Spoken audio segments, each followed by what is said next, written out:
Chapter 24. Nuthanger Farm. Hazel sat on the bank in the midsummer night. There had been no more than 5 hours' darkness, and that of a pallid, twilit quality which kept him wakeful and restless. Everything was going well. Kihar had found Holly during the afternoon and corrected his line a little to the west. He had left him in the shelter of a thick hedge, sure of his course for the big warren. It seemed certain now that 2 days would be enough for the journey. Bigwig and some of the other rabbits had already begun enlarging their burrows in preparation for Holly's return.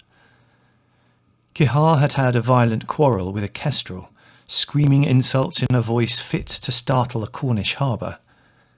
And although it had ended inconclusively, the kestrel seemed likely to regard the neighbourhood of the hangar with healthy respect for the future. Things had not looked better since they had first set out from Sandalford.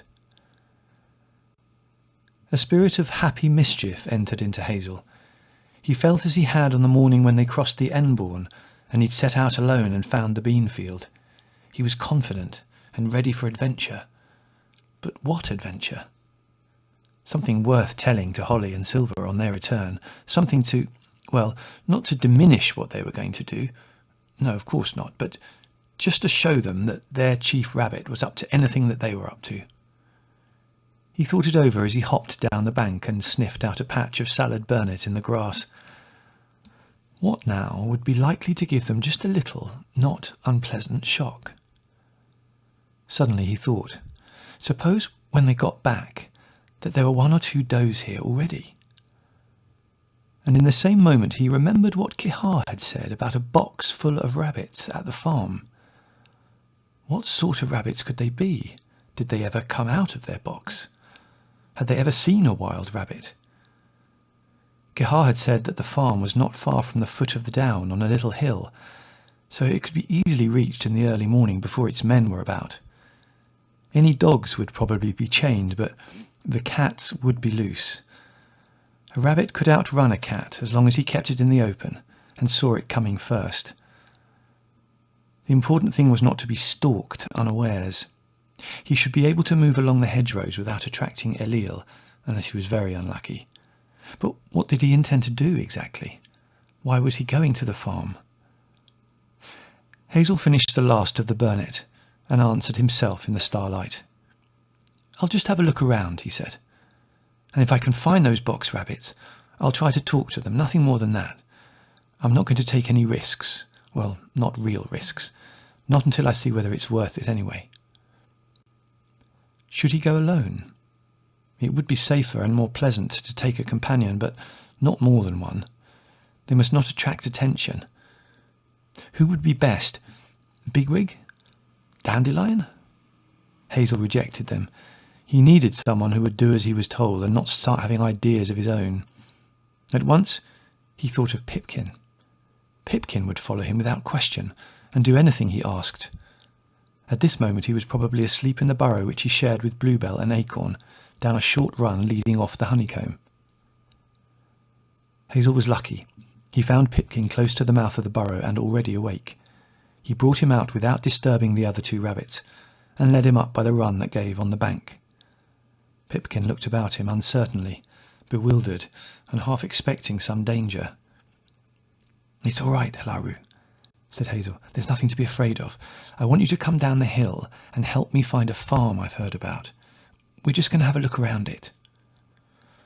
"Round a farm, Hazel Ra? What for? Would it be dangerous? Cats and dogs and—" "No, you'll be quite all right with me, just you and me. I don't want anyone else. I've got a secret plan. You mustn't tell the others, for the time being anyway. I particularly want you to come, and no one else will do." This had exactly the effect that Hazel intended. Pipkin needed no further persuasion, and they set off together over the grass track across the turf beyond and down the escarpment. They went through the narrow belt of trees and came into the field where Holly had called Bigwig in the dark. Here Hazel paused, sniffing and listening. It was the time before dawn when owls return, usually hunting as they go. Although a full-grown rabbit is not really in danger from owls, there are a few who take no account of them. Stoats and foxes might be abroad too, But the night was still and damp, and Hazel, secure in his mood of gay confidence, felt sure that he would either smell or hear any hunter on 4 feet. Wherever the farm might be, it must lie beyond the road that ran along the opposite edge of the field. He set off at an easy pace with Pipkin close behind, moving quietly in and out of the hedgerow up which Holly and Bluebell had come, and passing on their way under the cables humming faintly in the darkness above. They took only a few minutes to reach the road. There are times when we know for a certainty that all is well. A batsman who has played a fine innings will say afterward that he felt he could not miss the ball, and a speaker or an actor on his lucky day can sense his audience carrying him as though he were swimming in miraculous buoyant water. Hazel had this feeling now. All around him was the quiet summer night, luminous with starlight, but paling to dawn on one side. There was nothing to fear, and he felt ready to skip through 1,000 farmyards, one after the other. As he sat with Pipkin on the bank above the tar-smelling road, it did not strike him as particularly lucky when he saw a young rat scuttle across from the opposite hedge and disappear into a clump of fading stitchwort below them. He had known that some guide or other would turn up. He scrambled quickly down the bank and found the rat nosing in the ditch. "The farm," said Hazel. "Where's the farm?" "Near here, on a little hill." The rat stared at him with twitching whiskers. It had no particular reason to be friendly, but there was something in Hazel's look that made a civil answer natural. "Over road, up lane." The sky was growing lighter each moment. Hazel crossed the road without waiting for Pipkin, who caught him up under the bridge bordering the near side of the little lane. From here, after another listening pause, they began to make their way up the slope towards the northern skyline. Nuthanger is like a farm in an old tale. Between Ekinswell and the foot of Watership Down, and about half a mile from each, there is a broad knoll, steeper on the north side but falling gently on the south, like the down ridge itself. Narrow lanes climb both slopes and come together in a great ring of elm trees which encircles the flat summit. Any wind, even the slightest, draws from the heights of the elms a rushing sound, multifoliate and powerful. Within this ring stands the farmhouse, with its barns and outbuildings. The house may be 200 years old, or it may be older, built of brick with a stone-faced front looking south towards the down. On the east side, in front of the house, a barn stands clear of the ground on staddle stones, and opposite is the cow byre. As Hazel and Pipkin reached the top of the slope, the first light showed clearly the farmyard and buildings. The birds singing all about them were those to which they had been accustomed in former days. A robin on a low branch twittered a phrase and listened for another that answered him from beyond the farmhouse. A chaffinch gave its little falling song, and further off, high in the elm, a chiff-chaff began to call. Hazel stopped and then sat up, the better to scent the air. Powerful smells of straw and cow dung mingled with those of elm leaves, ashes and cattle feed. Fainter traces came to his nose as the overtones of a bell sound in a trained ear. Tobacco, naturally, a good deal of cat, rather less dog, and then, suddenly and beyond doubt, rabbit. He looked at Pipkin and saw that he too had caught it. While these scents reached them, they were also listening. But beyond the light movements of birds and the first buzzing of the flies immediately around them, they could hear nothing but the continual susurration of the trees.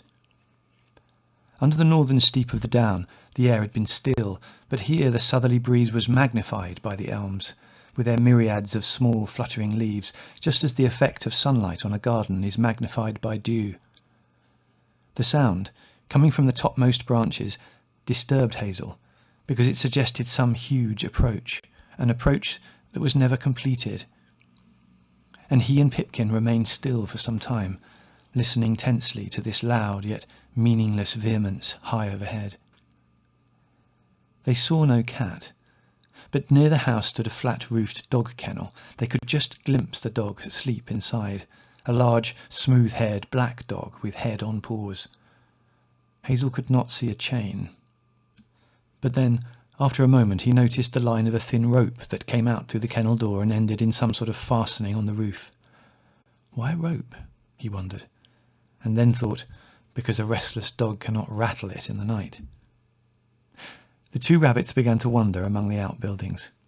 At first they took care to remain in cover and continually on the watch for cats, but they saw none and soon grew bolder, crossing open spaces and even stopping to nibble at dandelions in the patches of weeds and rough grass.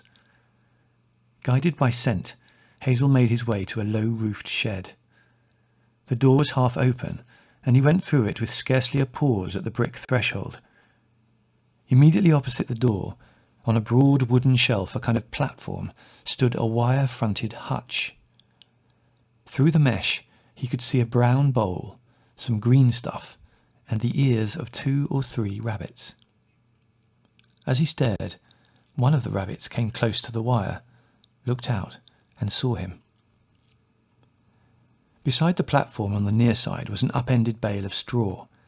Hazel jumped lightly on it, and from there to the thick planks, which were old and soft-surfaced, dusty and covered with chaff. Then he turned back to Pipkin, waiting just inside the door. "Hello, he said. "There's only one way out of this place. You'll have to keep watching for cats or we may be trapped. Stay at the door, and if you see a cat outside, tell me at once." "Right, Hazel, said Pipkin. "It's all clear at the moment."